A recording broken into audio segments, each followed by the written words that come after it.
Neustadt aus Neustadt bei Coburg.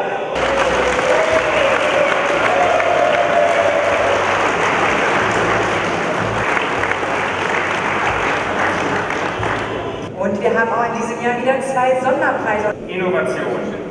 Das ist die Firma Stabe Kfz-Werkstatt aus Stockelsdorf. Was hat er denn geleistet? Wie war er so innovativ? Er hat sich konzentriert auf das Thema Mercedes-Benz. Die Firma Stabe hat die Original-Testgeräte von Mercedes, hat Spezialwerkzeuge von Mercedes, Software von Mercedes, Schulungen, technische Hotline und ist über die Grenze von Lübeck hinaus bekannt als der Mercedes-Spezialist, aber trotzdem eine freie Werkstatt und kann vieles.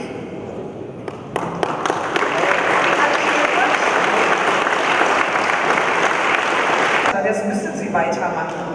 Ja, wir wollen weitermachen, wir werden weitermachen.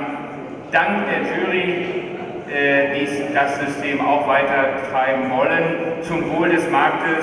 Wie der Wolfgang Bretter gesagt hat, wir brauchen diese Leuchttürme, um zu zeigen, wie viele tolle Betriebe es gibt. Und es werden immer mehr tolle Betriebe im freien Markt. Das sehen wir.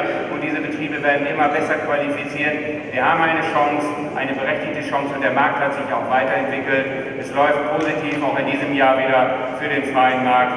Und das ist Ansporn genug, weiterzumachen.